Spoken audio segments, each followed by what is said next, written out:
Is your leadership role helping or hurting you? In this video, I'm going to share with you how your leadership style can impact your mental strength and the need to authentically identify your style for a longer shelf life. Welcome back to my channel. My name is Nancy, and here's where I discuss topics on matters leadership, professional growth, and career advancement.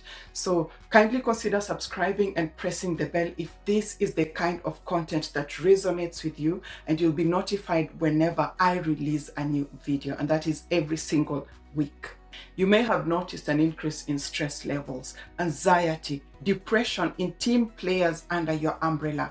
How you show up to work matters. The way you lead them is going to either build or break you mentally and emotionally. So hopefully by the end of this video, you'll be able to apply my 3-point rule of sanity to your daily routine and experience emotional balance in and out of office. And if you're already in leadership, your track record is going to give you a clue on the leadership styles synonymous with your personality type, the teams that you lead well, and the tasks that you're generally confronted with.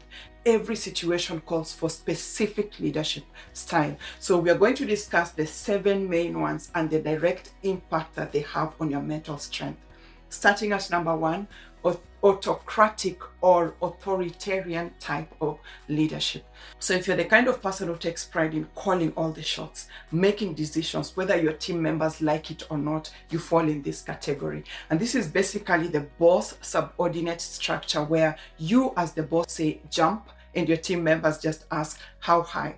And to every coin, there are 2 sides. This type of leadership can be useful where quick decisions, clear direction, firm control is needed. For example, in case of emergencies like workplace accidents or situations where a mistake can have severe consequences, like in the healthcare field, or when you are dealing with inexperienced team members and precision is required, or even when you're working on very, very tight deadlines. That said, in a world where your greatest resource is the human resource, you do not want to build invisible walls between you and your team members for being too bossy, such that the quality of work is compromised. You're going to find that you're blindsided by what your team members value because they feel like they work for you and not necessarily with you. And this can increase your stress levels due to control issues and lack of genuine participation from your team members, because you are subconsciously demanding of them to be reliant on you for direction, for decisions, something that can tamper with their own career advancement. And the downside here is that this can come with an element of resentment from your team members, leaving you as the leader in the dark as far as the happenings on the ground are concerned. And then you find yourself struggling to put out fires if you're already caught unawares most of the time. Talk of professional sabotage.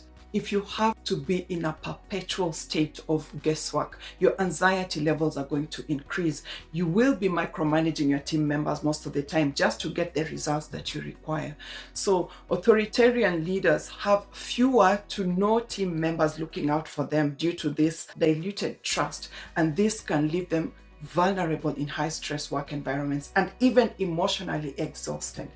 At number 2, we have transactional leadership, or what you call managerial leadership. And this is where you as the leader place more emphasis on results than relationships. It's not about being liked, it's about getting the job done. So you're going to find yourself approaching tasks with an action-oriented mindset where good performance as per the organization's requirements will be rewarded, while falling short is going to attract punishments. It is you, the leader, who's going to set the standards for your team members.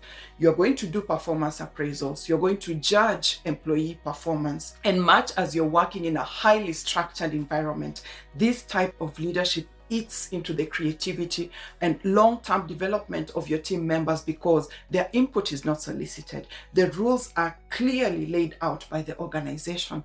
So it also hinges on extrinsic motivation for the team.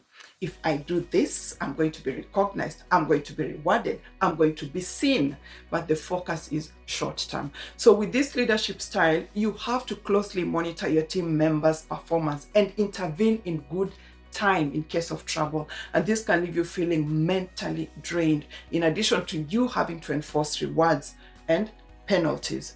So the downside here is that you have to tell your team exactly what to do, which is going to limit their autonomy and independence. And what happens when you're not able to come to work?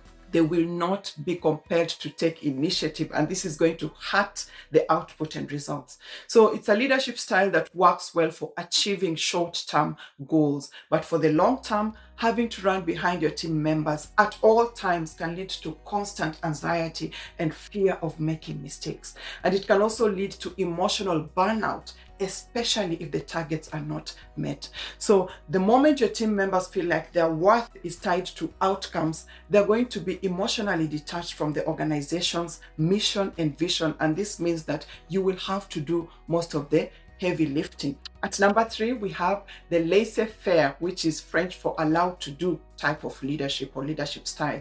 So the idea here is to let people do as they choose. And it's the type of leadership that emphasizes delegation with minimal supervision. It works well if you lead high quality performance who are independent thinkers. Your team members' morale is going to be high because they don't have someone breathing down their necks and tracking their every move. And this is where they let their creative juices flow, thanks to the flexibility and freedom that they feel to express themselves independently. The reality of work, or the reality of the workplace, is that you are leading people with differing personality types and different personality traits. So for those who love healthy competition, they're going to feel trusted, they're going to feel autonomous. Delegation is going to help them grow and even boost their mental well-being. There's also that part of your team that prefers the traditional way of doing things. They prefer to be given direction with clear-cut rules and consequences, lack of which they may feel lost, abandoned, unsupported, or even confused and consider you incompetent for not being hands-on. So the upside to this coin is that you as the leader may feel relaxed and less stressed as you can delegate authority. As a cabin crew, I was taught that the secret to a successful career hid in mastering the basics, internalizing and becoming one with our daily ABCs. And that is why we had to do specific checks the same way, day in, day out, follow the manual to a T before handling our guests. And this was regardless of whether you had served in the organization for 1 or 21 years. However familiar the safety checks felt, the basics could not be overlooked. People's lives literally depended on it. So with laissez-faire type of leadership, you're not as hands-on, and this can leave you with memory gaps as you become unfamiliar with the basics due to delegating. So you can also get disconnected and unable to orient your team members, which is going to leave you vulnerable, the kind of vulnerability that can lead to serious anxiety when in uncertain situations. At number 4, we have charismatic leadership. Charismatic leaders are very good communicators with people skills rating very high, above average. They have a way of serving their team members at that deep emotional level. You're driven by your convictions, which can come across as strong emotions, encouraging devotion and action from your team members. Your energy levels are high. You're big on building interpersonal relationships and seeing others around you shine. But the downside to this type of leadership is that when you are highly charismatic, your team is sold out to your personality such that you can do no wrong in their eyes. And there's an element of overconfidence that comes with this, such that there is no room for opposition. You almost feel entitled to everyone being on your side. So this makes it easy to emotionally manipulate your team members, and you subconsciously create a culture of overdependence on you for validation from your team. So what happens when you're not there? And what happens to those who do not necessarily agree with your leadership style? On one side of the coin, you may feel empowered and emotionally driven by your ability to influence your team members, but maintaining a charismatic presence needs high energy levels, which you may not have all the time. Managing people's expectations can cause stress and emotional exhaustion over time.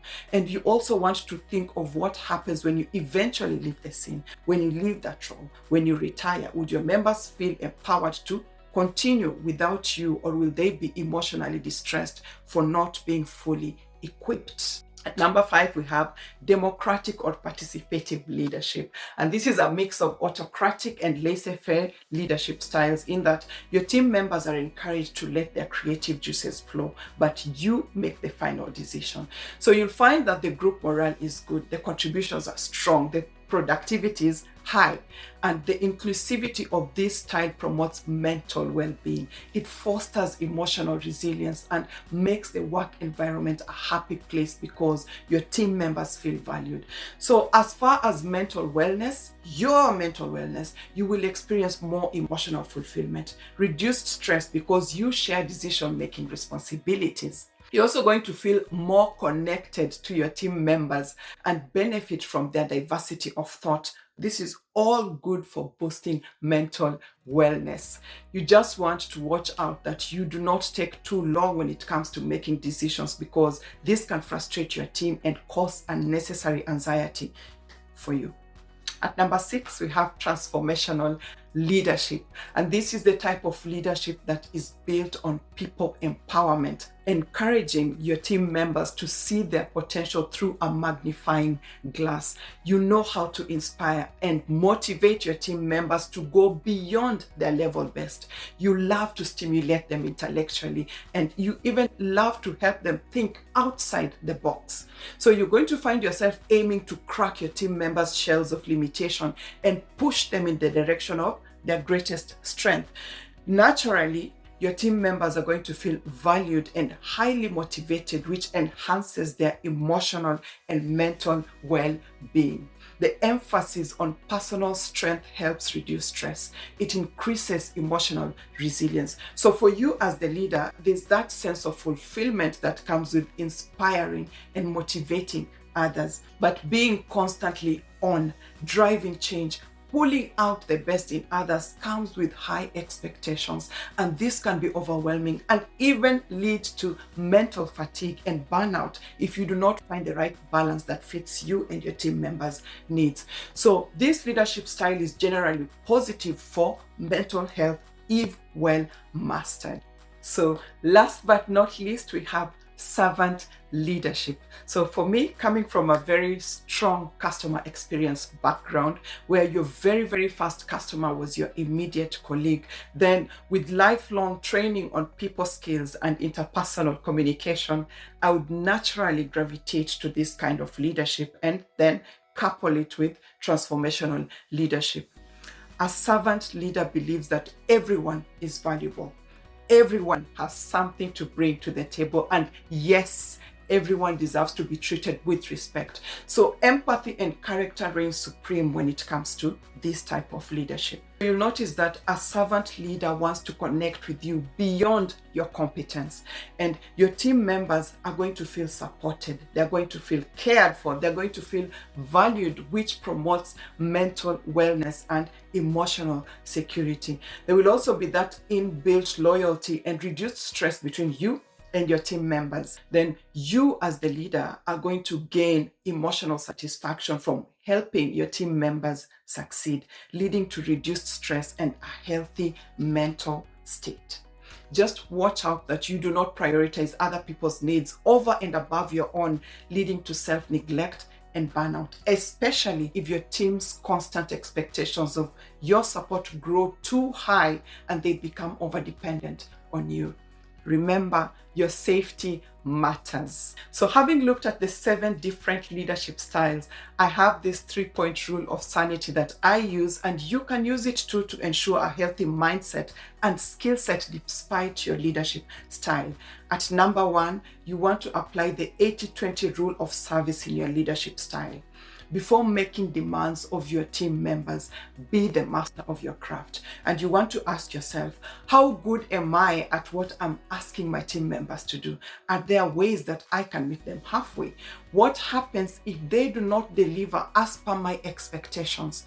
And the plan here is to bring 80% of value to your work and the professional lives of your team members before pushing them out of their comfort zone. You want to be known for adding into people's lives and not necessarily subtracting from them. And then minimize your expectations. once you are clear on what is reasonably possible to be sane and emotionally charged at the workplace. Then at number 2, get to know the overall public emotion about you at work. Do your colleagues genuinely appreciate you, or is there something about your leadership style that has caused friction and created walls that give them anxiety when you get close? How do you feel knowing that they struggle with you in the room, in the same building with them? Is it an emotion that you can live with long term? You might have to initiate conversations to break the ice, then start reaching out in small ways that show that behind your role is a person who feels just like everybody else within the organization. Then at number 3, enter into your persona. You have looked at how others feel about you, and you are willing to serve at 80% of your capacity without getting overwhelmed. How well does this information gel with your personality type? Do you know your personality type inside and out? What are the pros and cons of your dominant leadership style according to your personality type? Are there areas of you that are still lying dormant? What would you have to do to bring them to full capacity? The more self-aware you are, the easier it's going to be to boost your mental resilience and reduce overwhelm. If you enjoyed this video, please give it a like and a thumbs up. And then watch this video next on how to maintain a healthy work-life balance. See you on the next one.